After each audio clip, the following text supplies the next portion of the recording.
मुस्लिम league राष्ट्रवादी थी, मुस्लिम league ने कभी देश का बंटवारा नहीं किया।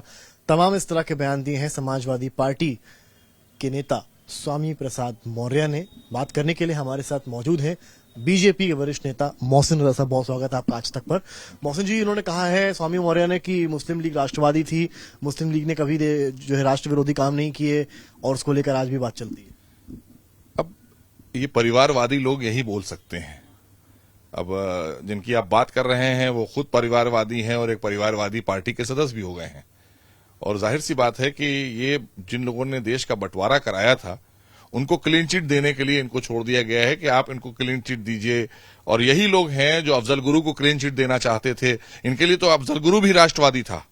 अगर आप देखें तो 3 बजे रात में सर्वोच्च न्यायालय को कांग्रेस ने जिस तरह से खुलवाया था और सर्वोच्च न्यायालय में गुहार की थी कि साहब उनको फांसी न दी जाए और एक आतंकवादी को फांसी से बचाने का प्रयास किया गया था, तो अब ये कौन से राष्ट्रवादी लोग हैं कि जो आतंकवादी को बचाना चाहते थे? इनके हाथ में अगर सत्ता रहती, ये तो देश के करोड़ों करोड़ लोगों ने आज भारतीय जनता पार्टी आदरणीय मोदी जी पर विश्वास करके सत्ता एक सुरक्षित हाथों में दे दी।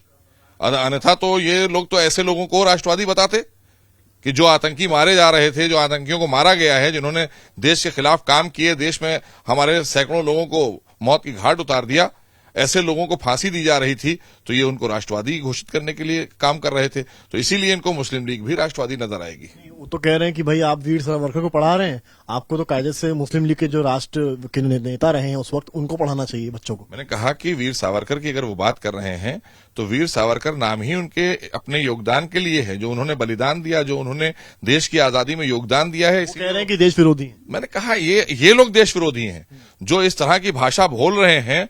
इसीलिए तो आज छटपटा रहे हैं कि सारे के सारे की सत्ता कैसे मुझे मिल जाए। मतलब देश का इनके नजर में देश के और देश के लोगों के प्रति कोई भावना नहीं है। ये निजी स्वार्थों वाले लोग हैं, अपने परिवार के लिए। जैसा कि कल हमारे यशस्वी प्रधानमंत्री आदरणीय मोदी जी ने कहा कि ये अपने परिवारों को संपन्न करने के लिए वोट मांगने जाते हैं जनता के बीच में, और आदरणीय मोदी जी और भारतीय जनता पार्टी का एक एक कार्यकर्ता देश हित में और देश के लोगों के हित में जाता है कि आप हमें वोट दीजिए, आपका वोट भी सुरक्षित होगा, आप भी सुरक्षित रहेंगे, आपका विकास और कल्याण होगा और जनरेशन वाइज होगा। और इन्होंने क्या किया है ये बताएं ना। ये सब परिवारवादी लोग हैं जो आज क्लीन चिट देने पर लगे हुए हैं। और आज ये बड़े बड़े हमारे जो महापुरुष रहे, जिन्होंने देश की आजादी में योगदान दिया, जिन्होंने बलिदान दिए, ये बलिदानियों का अपमान नहीं है तो है क्या? ये अपमान करने खड़े हुए हैं, चाहे ये हो या इनकी समाजवादी पार्टी हो या कांग्रेस रही हो। मुस्लिम लीग तो कांग्रेस की बहन थी और आज भी है। नहीं तो वो तो कह रहे हैं कि आप मुस्लिम लीग के जो तमाम बड़े चेहरे रहे हैं उनको बच्चों को पढ़ाइए। पढ़ाए ना, इसीलिए तो देश की जनता ने आपको निकाल दिया सत्ता से बाहर कि आप आतंकवादियों को पढ़वाएंगे, आप आक्रांताओं को पढ़वाएंगे, आप बलिदानियों को भूल जाएंगे, देश के महापुरुषों को आप भूल जाएंगे, उनका अपमान करेंगे। तो इसलिए देश की जनता पूरी तरीके से जागरूक हो चुकी है और ये सब के सब हाशिए पर पड़े हैं। अब इनकी जमीन खिसक चुकी है, ये वापस सत्ता में आने वाले लोग नहीं है, इसीलिए अनर्गल बातें ही करते नजर आएंगे। स्वामी मौर्य का चर्चा में उन्होंने कल कहा है कि हिंदू धर्म ही धर्मांतरण की, अवैध धर्मांतरण की उपज है। एक्चुअल में उन्हें बहुत अच्छी तरह से कुछ पता नहीं है। बातें चाहे वो जितनी भी कर लें, हिंदू कोई धर्म नहीं है, हिंदू हमारी संस्कृति है और हमारी संस्कृति को पूरे विश्व ने अपनाया है। सनातन हमारी जो है धर्म है, जो धर्म है वो सनातन है, जिससे वो भी आते हैं। लेकिन अब पता नहीं आते हैं कि नहीं आते हैं, मानते हैं कि नहीं मानते हैं, तो उनको पता होगा। जब उन्हें यही नहीं पता है, ये जो हमारा हिंदू संस्कृति है पूरा विश्व इसको मानता है और सनातन संस्कृति ये कहती है कि वसुधैव कुटुंबकम हमारा है, हम पूरे विश्व को अपना परिवार मानते हैं। और ये लोग बंटवारे वालों को अपना परिवार मानते हैं। मुख्यमंत्री ने कल बकरीद को लेकर इंस्ट्रक्शंस दिए हैं, कहा है कि जहां से कांवड़ यात्रा निकलेगी वहां पर मांस नहीं कटना चाहिए। इसके अलावा कहा है कि कुछ स्थान जो चिन्हित है वहीं पर आप कुर्बानी करिए। इस पर देखिए, मैंने आज सुबह भी मैंने आपके ही चैनल पर एक बयान दिया और माननीय मुख्यमंत्री जी ने जो कहा है उस बात के लिए बार बार हमारे प्रदेश सरकार ने भी एडवाइजरी जारी की है कि जो प्रतिबंधित जानवर हैं उनकी कुर्बानी नहीं की जाएगी और जो जगह जो स्थान बना दिए गए हैं कुर्बानी के लिए, जहां पर आप उसकी ज़िबा करेंगे उनको ले जाकर, तो उन्हीं स्थानों पर करें, आम जगहों पर ना करें जहां पर कावड़ यात्राएं निकल रही हों, क्योंकि वो अपनी श्रद्धा और आस्था के लिए कहीं जा रहे होते हैं और आप भी अपने कहीं ना कहीं त्योहार को मना रहे होते हैं। तो किसी तरह की कोई सौहार्द में कोई इस तरह की चीज ना हो कि सौहार्द बिगड़े वहां पर। तो लोगों को और समझना चाहिए, और मुझे लगता है कि जिस तरह से माननीय मुख्यमंत्री ने अपील की है तो इस अपील को सबको अपने ध्यान में रखना चाहिए। सवाल यूनिफॉर्म सिविल कोड को लेकर कल all India Muslim personal law board की बैठक भी हुई है। तय हुआ है कि कुछ वकील जो है तैयार करेंगे ड्राफ्ट, शरिया की भी बातें उसमें लिखी जाएंगी और कमीशन को सौंपेंगे। तो विरोध लगातार चल रहा है।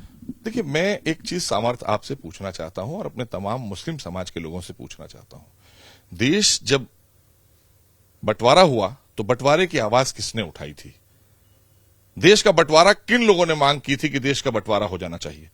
किसी एक भी हमारे हिंदू भाई का नाम बता दीजिए जिसने कहा हो कि आप यहां से पाकिस्तान बनाकर चले जाइए, आपको हम यहां नहीं रहने देंगे।